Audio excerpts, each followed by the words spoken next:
let's go back to the Gilly Crane hotline. Line number 8 is Brian Barrett of WGNS in Murfreesboro. He called the Oakland Siegel game, and early on, Brian, that game was closer than we expected. Well, it was. Everybody's going to get, Oakland is used to getting everybody's best shot, and Siegel came out with all cylinders firing there. And what was weird about that game, we looked up and it was scoring back and forth, and it was like, a really long first quarter. We played 40 seconds, and there were 3 touchdowns. So it was kind of back and forth early on, but turnovers began to cause problems for Siegel, and then Oakland scored 36 unanswered to run away with it after that. Well, we're talking to Rusty Reed of WLIJ. I'm sorry, we're talking to Brian Barrett. Don't call me names. I'm telling you, the next time you see me, you can spit on my shoes. I'm telling you, you owe me for that. We're talking to Brian Barrett of WGNS, and it wasn't a game that you covered, but everybody's kind of buzzing a little bit about this Blackman loss at Cookeville. I don't know what game you've got scheduled for next week, but that kind of muddies the water a little bit at the top of the district, doesn't it? It does, and I think for a team like Siegel, that kind of opens things up a little bit, keeps them kind of in the hunt here a little bit, because they still have Cookeville to play, and if they could pull out a win there, could really muddy the waters up.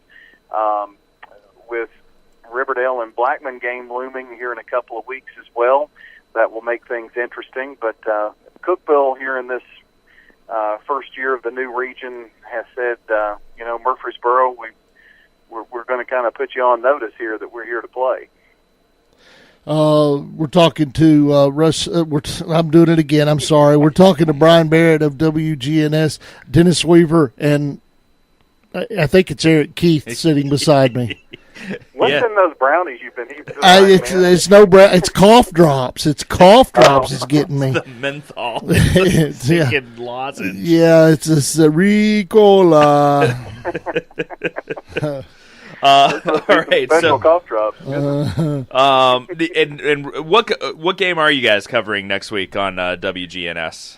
Well, next week we've got Blackman and Stewart's Creek coming up next week. What a good matchup! It'll be a non-league matchup, but both teams coming off of tough losses, and should be an interesting game there. That's the game we have slated. Of course, Middle Tennessee also plays college football that night, so we've got a bit of a quandary we've got to figure out here this next week, but we'll figure out something here and do the best we can do with one station and 2 big games to cover.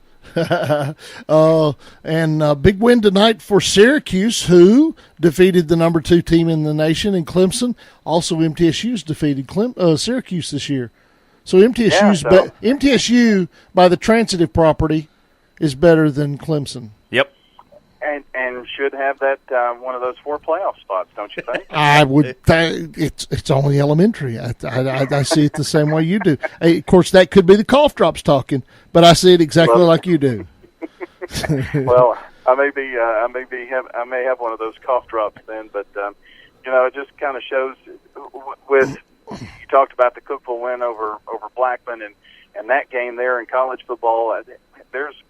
That's why you play the game. You talked to me in the pregame show about Siegel and Oakland, and that's why you play. And it just takes a play or two, and I think parity kind of reigns king a little bit. There are a few teams a little head and shoulders above the rest, but everybody else is kind of in the same bucket.